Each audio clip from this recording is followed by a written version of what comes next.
Madhava Kunja Bihari Radha Jaya Gopi Jana Vallabha Girivaradari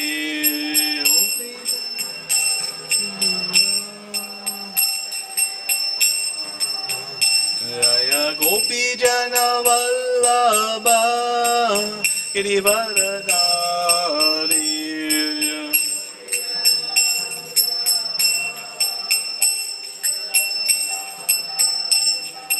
Yashodanandana Braja Janaranjana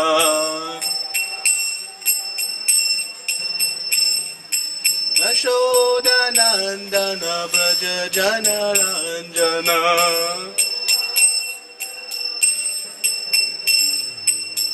Yamuna Tira Vanachari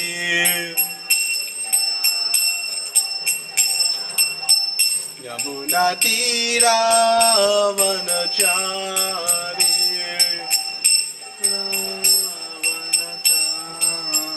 Raya Radha Madhava Kunja Bihari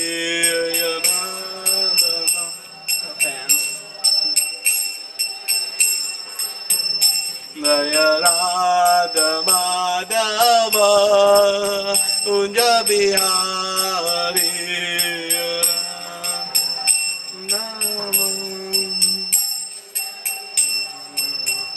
Hare Krishna Krishna Krishna Hare Hare Hare Rama Rama Rama Hare Hare Hare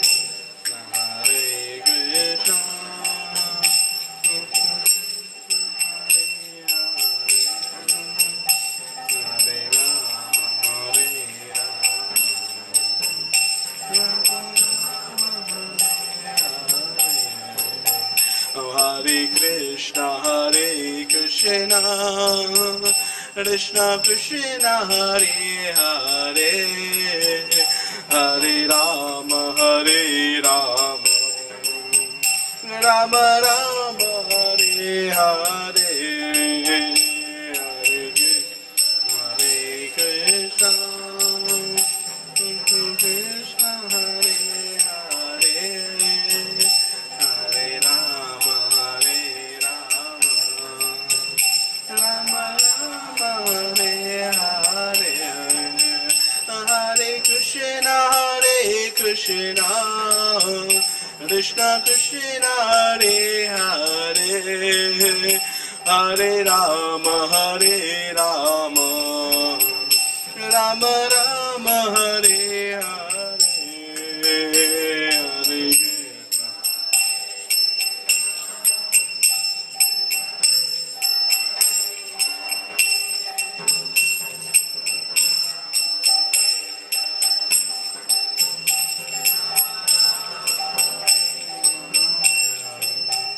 Jaya Krishna Balaram Jaya Krishna Balaram Jaya Krishna Balaram Jaya Krishna Balaram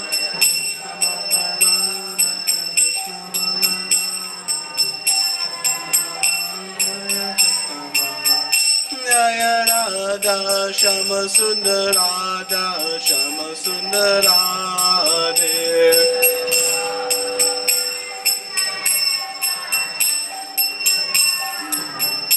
Jaya Gauranitai Jaya Gauranitai Jaya Gauranitai Jaya Gauranitai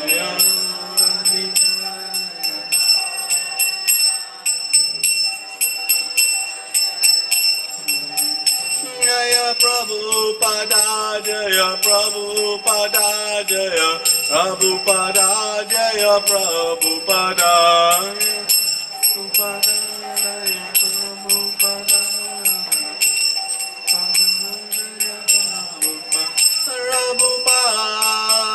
Prabhupada Prabhupada Jaya Jaya Prabhupada Prabhupada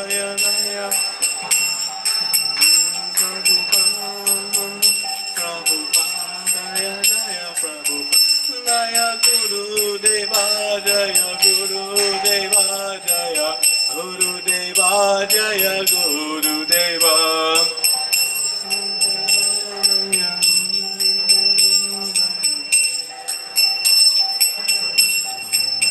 Oh Nitya Gaura Hari Bol Hari Bol Hari Bol Nitya Gaura Hari Bol Nitya Gaura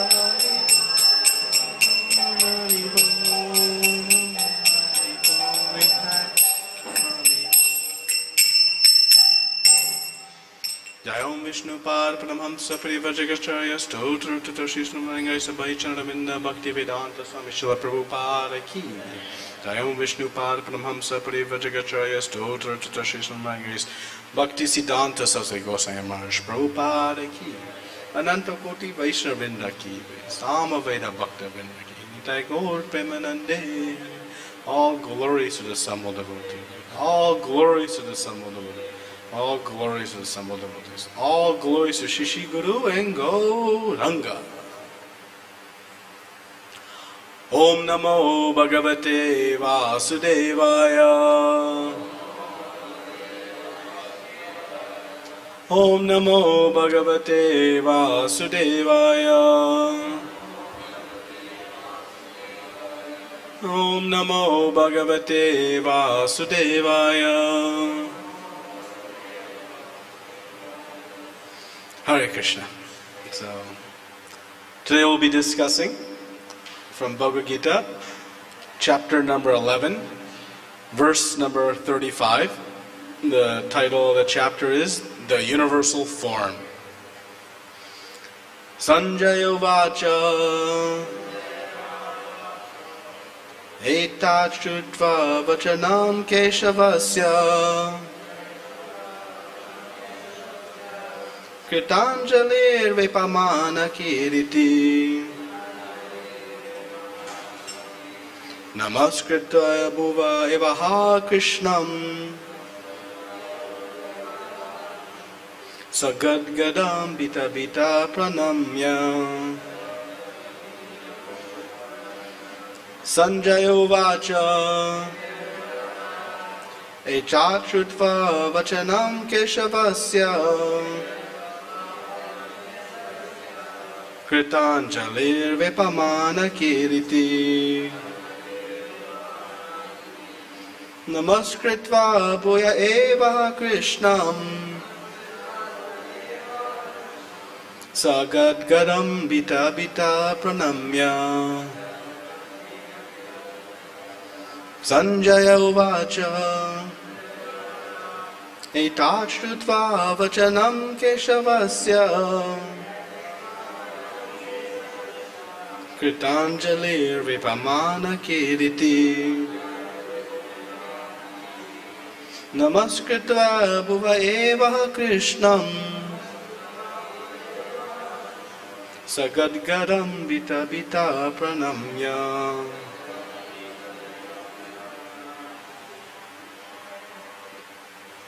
Let's repeat.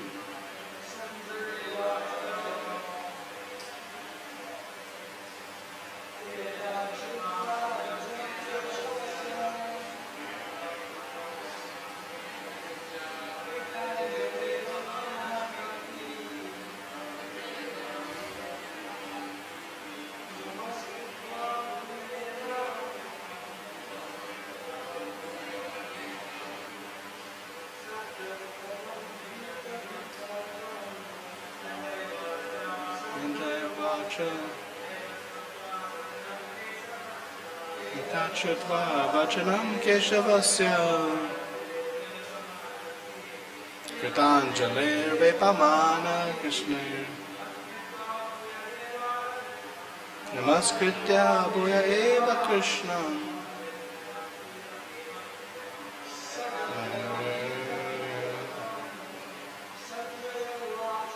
Sañjaya uvāca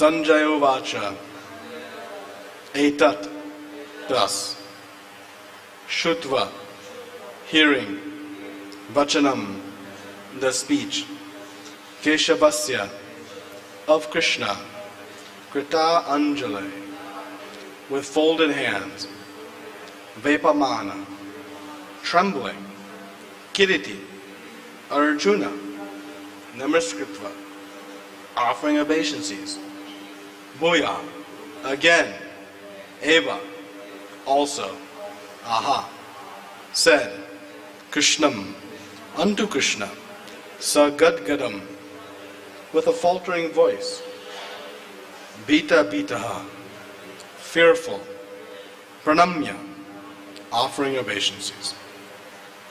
Translation and purport by His Divine Grace, A.C. Bhaktivedanta Swami Srila Prabhupada. Srila Prabhupada ki jai ho.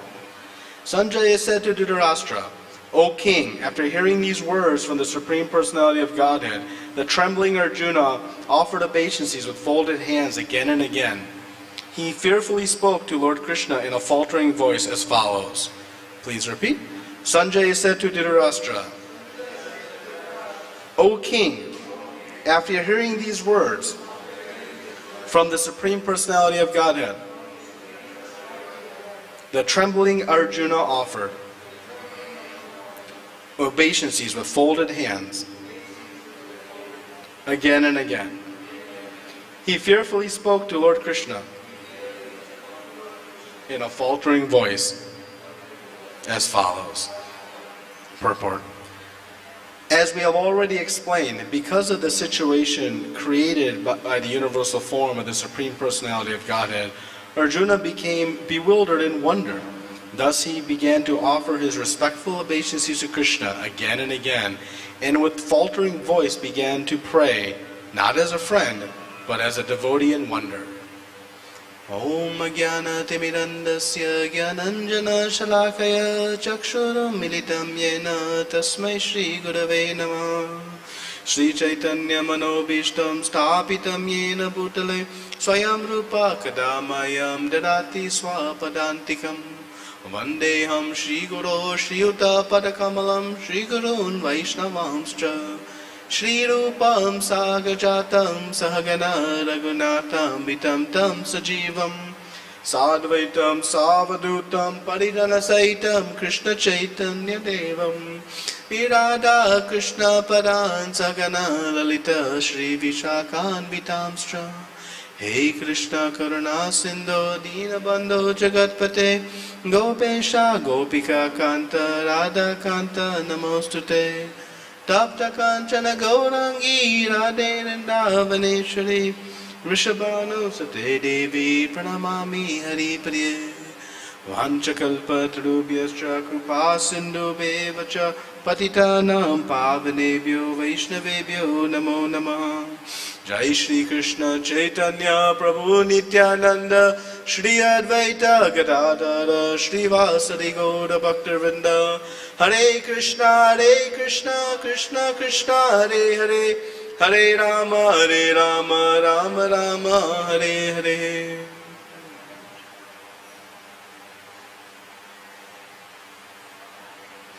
Hare Krishna, everyone. So welcome to our Bhagavad Gita study today. So again, we're discussing verse number 35 of chapter 11. Sañjaya said to Dhritarashtra, O king, after hearing these words from the Supreme Personality of Godhead, the trembling Arjuna offered obeisances with folded hands again and again. He fearfully spoke to Lord Kṛṣṇa in a faltering voice as follows. So we have a short purport today, so that provides some flexibility. We can take this discussion in a few different directions, but I thought we could use this opportunity to maybe establish a little bit of context for this conversation and for this situation that Arjuna is in this very trembling mood and how he got to this point. We know that when the Bhagavad Gita opens in the first chapter, Arjuna is presenting all of his reasons why he doesn't want to fight. And by the end of his presentation, he is left in a very bewildered and shaken state of mind. and he is very perplexed and frightened, so much so that he let go of his Gandiva bow, and he was not sure what to do. He became very indecisive. And so Krishna began to instruct him after Arjuna had surrendered to him. So Krishna has been speaking so much philosophy from the 2nd chapter on, in really one goal, which is to give Arjuna peace and happiness. So every instruction that Krishna is giving in this Bhagavad Gita, it has only one goal, and it is to free Arjuna from all of his fear and lamentation, stress, anxiety, lack of clarity, doubts, maybe some of the things that plague us in times as well. It's very trembling. And so Krishna has been speaking about so many topics. And now we see all the way in the 11th chapter, Arjuna is again, trembling and fearfully speaking in a faltering voice. So how did we get to this point? Let us kind of rewind a little bit. So we know in the 11th chapter, we are in the middle section of the Bhagavad Gita. So the Bhagavad Gita is broken up into 3 sections. And this 7th through 12th chapter is the topic of devotional service. And it contains the most confidential of all knowledge. Krishna says in the beginning of the 9th chapter, Raja Vidya Rajaguyam. This is the king of all knowledge. It is the most purifying, most confidential, Rajaguyam. It is Pavitram Itam Uttamam. It is the most purifying. It is the most beneficial. It is knowledge that can be directly perceived. So this topmost knowledge is being given in this middle section of the Bhagavad Gita. So I know when I first read chapter 11, I kind of was scratching my head, saying, how did we come to the universal form in this gigantic piece of presentation of the Supreme Lord? And how do we get to this in the midst of a conversation about devotional service to the two-armed form of the Supreme Personality of Godhead? So it's a very important reason we get to this presentation of the universal form. So Krishna, we know at the end of the 9th chapter, gives really the crown jewel of the Bhagavad Gita, the defining instruction, this manmanava badbhakto majidimam namaskṛtvā, that Arjuna, you should do these 4 things. You should become my devotee. You should think of me, or offer your homages to me, offer your obeisances to me. This is the pinnacle of all instructions presented in the Bhagavad Gita. And so that ends chapter 9. And then Krishna goes into explaining his opulences. And we may wonder, why is Krishna now going to speak about his opulences? And of course it was instigated by a question from Arjuna. But these opulences, Acharya's comment, are instrumental in our practice of pure devotional service. Actually, we cannot come to the practice of pure devotional service without having very firm and fixed faith in Krishna's dramatic opulences. So chapter 10 becomes a very important chapter for us to study, because it presents these amazing opulences of the Lord, and they serve as the foundation for us to then begin to practice pure devotional service. Because without fixed faith in these opulences, we cannot take to the practice of pure devotional service. It is those opulences that will fully purify us of our last lingering material desires, knowing how great Krishna is, knowing how complete He is, how everything is provided for by the Lord. It is that faith that leads us to let go of all of our material attachments. And so chapter 10 becomes a very important chapter for us in implementing what Krishna spoke at the end of the 9th chapter. So how do we go from there to the universal form? So that is the mercy of Arjuna. Because he begins this chapter by saying that his illusion has been dispelled. What illusion? His illusion of who he is, this concept of fighting this battle, and ultimately who is the Supreme Personality of Godhead. And so his illusion has been dispelled. But he has a purpose of wanting to establish in the hearts of all of us that same conviction that he has. That same conviction that he has that Krishna is the Supreme Personality of Godhead. And so for that reason, he asks Krishna to present this universal form. So this is the first of three reasons. There's three reasons why. But the first is to build the conviction in our hearts, the readers and studiers of the Bhagavad Gita, that Krishna is the supreme object of our love. Because Arjuna has reached that position, and his hope is by hearing about this universal form, we will also come to hear that. So that is his first reason, to build that conviction.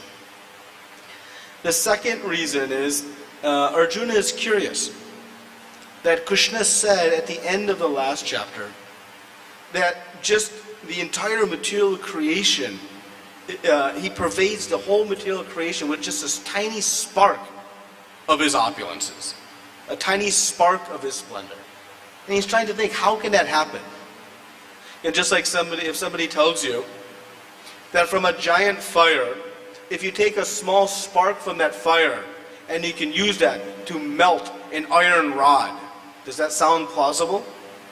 That a spark from this fire could melt an iron rod? No, you say you would need to put it into whole fire. You need a radiant fire. So Arjuna is wondering, wait a minute, this giant universal creation, it is manifested by just a spark of Krishna's splendor? That's how great and opulent he is? You know, we are very, very proud. You know, Prabhupada would always talk about, you know, the material man, so proud of building some skyscraper and, you know, becoming very attached to it. And how much, you know, energy and manpower and intelligence and capital and resources go into build one skyscraper. Well, such skyscraper comparing to the entire of the universe, when there are millions and millions and millions of planets, and all of that's created by just a tiny spark of Krishna's opulences. So Arjuna wanted to see, how is that? Is that really true? How is that possible? So that's the second reason. Why? To satisfy this curiosity. So the first, to build the conviction in our hearts that he is already convinced of. Two, to satisfy this curiosity. And as we heard yesterday, the third reason is to establish a criteria for who can be called the Supreme Personality of Godhead. In this age of Kali, unfortunately, we have a lot of imposters, a lot of, you know, pretenders who want to claim that they are the Supreme Lord. And so he put forth this great criteria. If you're the Supreme Lord, manifest the universal form. If you can do that, you can be called the Supreme Personality of Godhead as well. And so to establish this criteria by which future people may claim to be the Supreme Lord, Arjuna asks to have this universal form displayed. So this is the reason why he's asking this. And again, it establishes in this chapter, in the midst of this discussion of devotional service, this very important process for us to develop this conviction so that we can get to then the next chapter, which speaks about the glories and beauties of devotional service. So this is the Virat Rupa. And we know that this, you know, this universal form, this Virat Rupa, it's also often confused because it's so grand and so large. Often we might think, oh, this must be the Supreme. And so as we'll see in the coming verses, that actually the universal form is coming from Krishna himself. So when Arjuna was given the qualification to see the universal form, it was not a further advancement in his devotional service. He was already far beyond to be able to interact with the Supreme Lord in a very, you know, sweet mood of this friendship rasa. So he was far past. The qualification is not an advancement, but it's a qualification of the eyes, it's divya chakshusha, to be able to see something from one place to see the whole universe. How is that possible? You know? So sometimes, you know, we wonder that, oh, will I be qualified to see the universal form? Well, we should aspire for something far greater than that, which is to be qualified to see the Supreme Personality of Godhead. So this universal form, it is a temporary manifestation of the Lord. It manifests during the presence of the universe, and when the universe is completed, due to the 100 years of Lord Brahma, this universal form also wraps up and it goes back into dormant state. So this is the position of this Virat Rupa. The other thing we see now, Arjuna in the beginning of his observation, he is seeing something that is taking up the entirety of the sky. So you can imagine how giant this is. If you took some big building and put it up into the sky, what portion of the sky would it occupy? A very small, tiny speck it would be. When you see an airplane, a big airplane in the sky, how much of the sky does it take up? So Arjuna is sitting on this chariot, and he looks up everywhere, and he is seeing the presence of this universal form. So gigantic. It's impossible in words to describe, though, we get some indication, how bright it was, like many millions of suns shining at once. That's the brightness of what he was seeing. So many heads and so many arms and so many helmets like this, but we cannot even really scratch the surface to understand how gigantic this universal form is. And so initially Arjuna was in a mood of wonder and intrigue, and he's looking around, he's observing all of this. But then his mood changes. And why his mood changed? Well, as we heard in a couple verses prior, he starts to see some very scary things. What put him into the state of fear at the very beginning of this Bhagavad Gita? It was the prospect that he was going to have to fight this war and fight his own family members. You can imagine how terrifying that would be. You're at a family wedding and everybody's enjoying, and all of a sudden somebody puts a piece of tape on the floor in the middle of the hall and says, okay, everybody on this side is now going to fight with everybody on this side. How devastating and terrifying of an experience would that be? That was something like what Arjuna was facing. He was having to face the prospects of fighting with his grandfather Bhīṣma-pīta, his guru Dronacharya, and his cousins Duryodhana and others. And so it was a very terrifying experience. Just the prospects of fighting was terrifying. But what did he see in the universal form? He saw all these personalities being smashed by the teeth of this universal form in a very gruesome and scary way. And so Arjuna became very unsettled by such an experience. We can imagine seeing that type of event would be, of course, very unsettling for us as well. And so in the last verse, Krishna tells Arjuna that this Drona, Bhishma, Jayadratha, Karna, all of them, all these great warriors, they've already been killed. Now Arjuna is seeing them on this battlefield. He's seeing up in the sky them being killed. And thus he is in this very, sort of uneasy state of mind. And so this is the position that Arjuna is in. And then he's going to begin to speak. And so Arjuna throughout the Bhagavad Gita gives us a lot of lessons. The first lesson he gives us is in the very beginning of the Bhagavad Gita. When he finally realized he was not going to be able to solve his problems, what did he do? He went and surrendered to Krishna. But he surrendered in the most intelligent of ways. In the 7th verse of the 2nd chapter, he tells Krishna, Krishna, you please instruct for me what is best. Often we go and we pray to the Lord. I don't know why this is vibrating so much. But I'll keep it further away. So we often, we go to the Lord and we present our long list of all the things that we'd like. And we get our a list of I'd like this and I'd like that.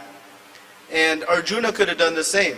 He could have surrendered to Krishna and says, please fulfill my desire of not having to fight this ghastly war and to go away to the battlefield.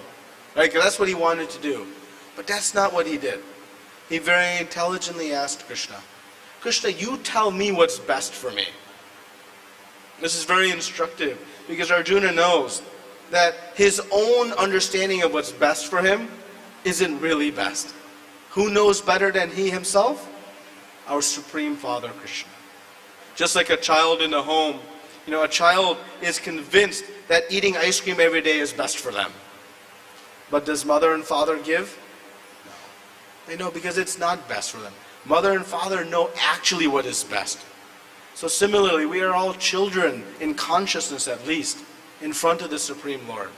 And so like Arjuna, the best way to approach the Supreme Lord is say, Kṛṣṇa, you please instruct me what is best for me.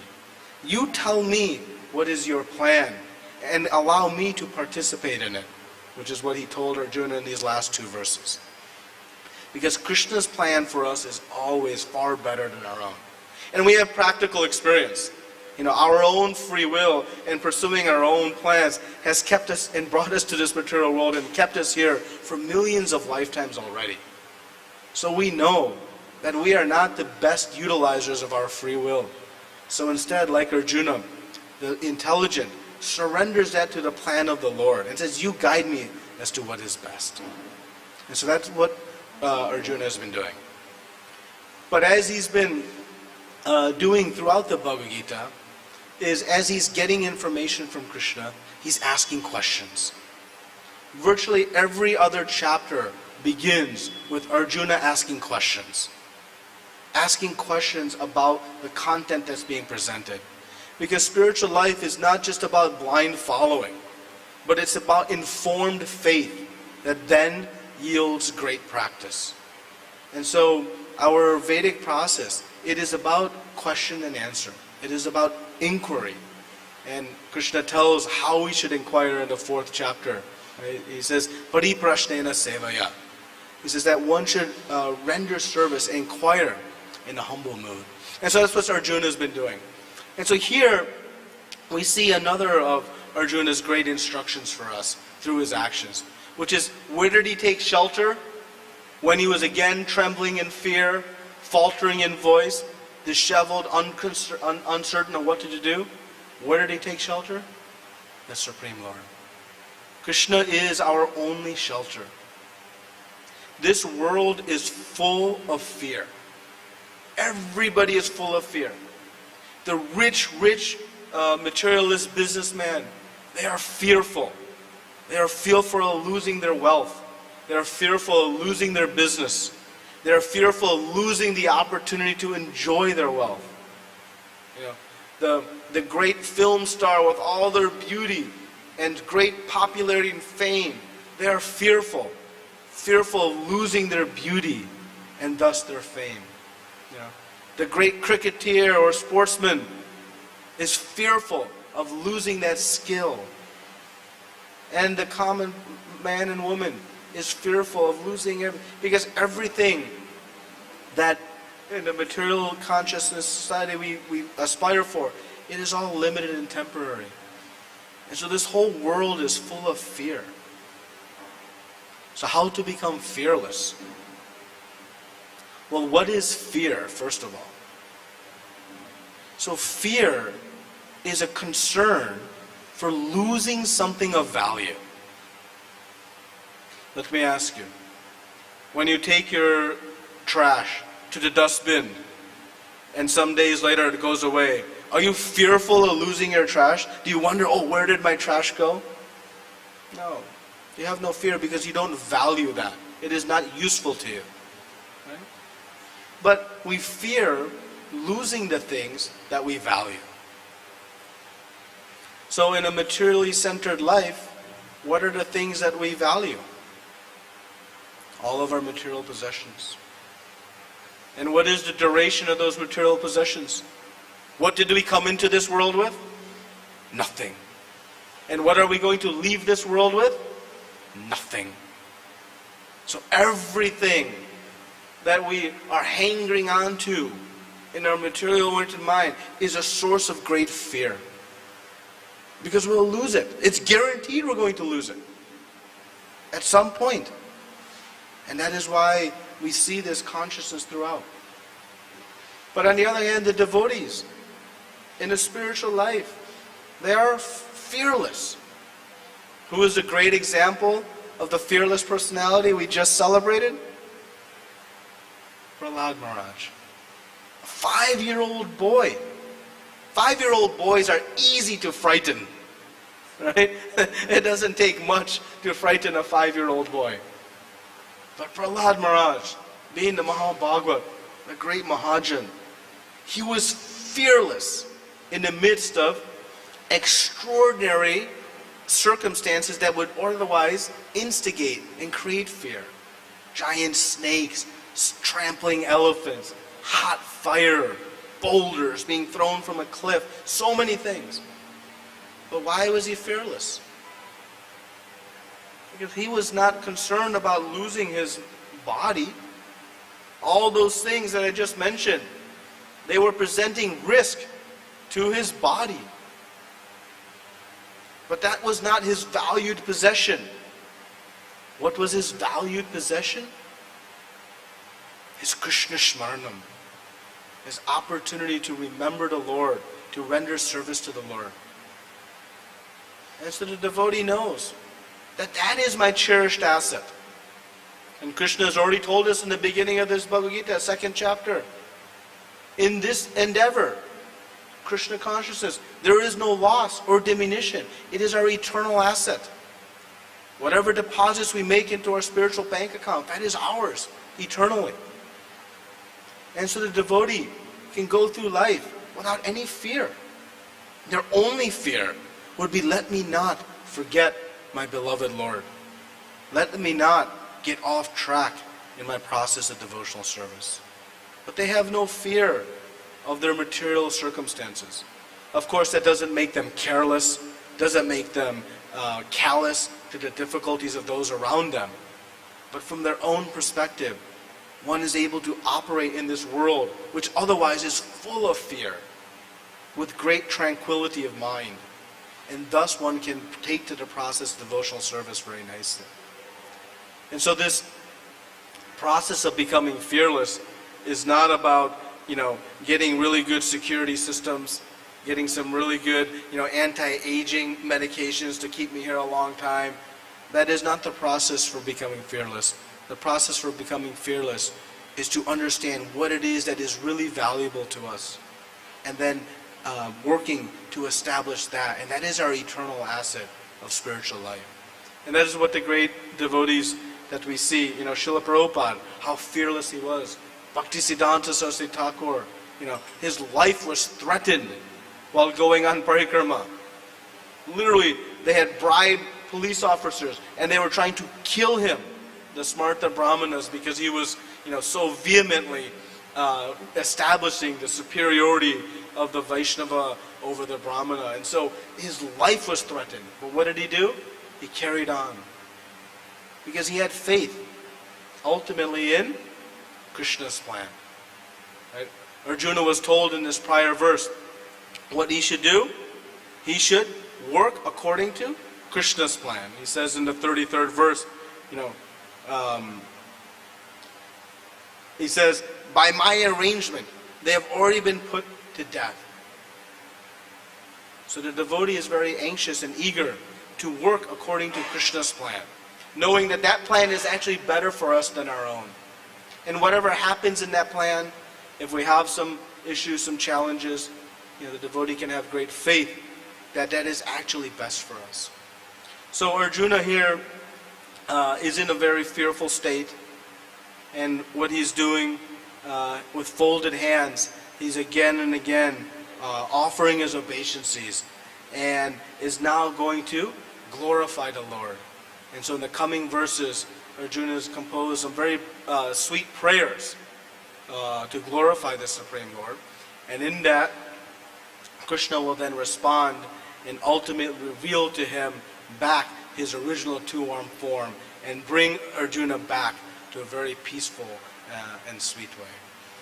So this is a little bit, we can have some discussion. So like to open any comments or questions on today's verse. Again, it was a small purport, so I used the opportunity to give a little bit of an overview and a connection, but like to have some discussion or comments or corrections? Would you?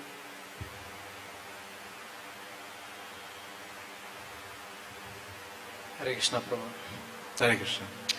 It's very difficult to give the class that small, very small purport. The purport is nothing but the same translation. It's nice to cover all the subjects. And my question is, Prabhu, Arjuna asking questions. Asking means he fearful, trembling, right? He's what? Arjuna is trembling. Trembling, yes. He is faltering voice. But he only asked the universal form. I want to show your universal form. Yes. And when in the 10th chapter, he saw all his opulence. I am the seed-eating generator, I am the Aditya, I am the moon, everything. So Arjuna's expectation is different, right? So here Krishna saw his form. And he say, not only whatever you desire to see, you also see whatever the future going to happen. This is he said in 7th verse. Yes. So now Arjuna said, I am trembling, I am very trembling, you are see the terrible form. What is Arjuna's expectation? Why he is telling like this? Yeah, I mean, certainly when he asked to see the universal form, he was not expecting to see these things. Remember, his purpose for asking was one, as a benediction to all of us, the future, to establish this criterion so that we would not be fooled, and also to establish this conviction in the heart that Krishna is the Supreme Personality of Godhead. Right? We see in the world sometimes saying, oh, even between Krishna and Vishnu. Vishnu has 4 arms, Krishna has 2 arms, Vishnu must be supreme. Yeah? Oh, the universal form has millions of arms, that must be supreme. You know, so this sort of mental concoction we see all throughout society. So Arjuna asking this universal form was to make it very clear, because Krishna's, in the beginning of this chapter, it says that, Krishna's sitting in the chariot and has manifested his universal form. It's not that he turned into the universal form. Understand the difference? So it is not one is emanating from the other, but Krishna is showing the universal form that's always there, while Krishna in his original form is present before Arjuna. And of course, Arjuna is going to ask to see the 4-armed form of the Lord, and then ultimately the 2-armed form. And there, Krishna then says, Arjuna, what you are seeing is not so easy to see. Only by pure devotional service can one see. One may think it's hard to see the universal form. It's much, much, much harder to see the original form of the Supreme Lord in his 2-armed form. So that was, Arjuna's goal. But clearly, along the way, Krishna had a different plan, which was to show Arjuna, this future scenario and the dynamics of what was happening with those across the battlefield being perished in this war. And he's establishing, clearly for all of us that, again, Krishna's plan is supreme. How to make Krishna laugh? Tell him our plan. Krishna's plan is going to reign supreme. So Arjuna, yes, he's in a trembling state. He was not expecting to be in this state, but he knows how to get out of it, and it's only through the shelter of the Supreme Lord. Right? Krishna has already told him in the 5th chapter, "Bhoktaram tapasam sarvalokam esham surdam sarva bhutanam." I am the well-wisher of every living entity. So Arjuna knows, okay, it is only Krishna who's going to be able to get me out from this form. So it was an unexpected consequence of his original goal, with the 3 reasons that we discussed earlier to present this form. And now Krishna will again settle him, and then get into the next chapter, particularly the back half of chapter 12. Very, very sweet qualities that Krishna is just going to describe with the devotees, and who is very dear to me. So he's going to bring from this very kind of gruesome state to a very sweet state in the coming verses. Okay. That means, Prabhu, Yes. we are all have some expectations, Yes. but Krishna have separate plan which we don't like. Well, we may or may not like. When do we have stress and anxiety? When our plan doesn't match up with Krishna's plan. So when our plan matches up with Krishna's plan, everything is good. Because everything goes like we want. But it's actually not what we want. Right? So how to become free of all anxiety? Get rid of our plans. And just surrender to Krishna's plan. Because His plan is going to happen regardless. But it is the manifestation of our plan that creates anxiety. Because when it doesn't happen, why this didn't happen? I wanted it to happen, and it didn't. So it's simple. Surrender our plan. Now, simple on paper, how to do that? That is surrender to Guru. How do we know what Krishna's plan is for us? That'd be the next question. Arjuna was so lucky. He had Krishna speaking to him. We are no less fortunate. Because we have this knowledge coming through Guru Parampara. We may perceive a difference of Arjuna hearing from Krishna and us hearing from Guru. But in actual reality, there's no difference in the potency of the message, nor the presentation of the plan. So simply, we go to Guru and don't ask Guru again to sanction all of our desires. Guruji, can I do this? Can I do that? No, instead, Guru, what is best for me? What is your plan for me? And when we act in that way, we'll work in Krishna's plan. And no more anxiety, no more fear. Because there'll always be lined up. And guess what? When you hit failure, whose issue is it? It's not ours. It's Krishna's. I tried to put this festival on. I did everything I possibly could, and nobody came.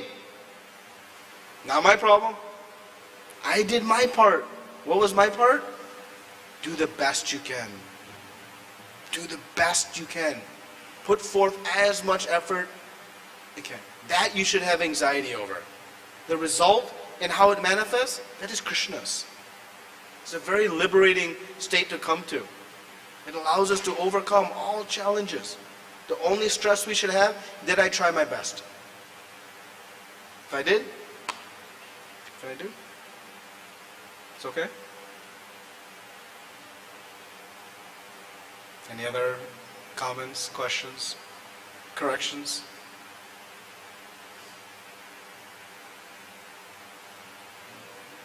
If not, thank you very much. Srila Prabhupada ki jai. Ananta Koti Vaishnavrinda ki. Hare Krishna.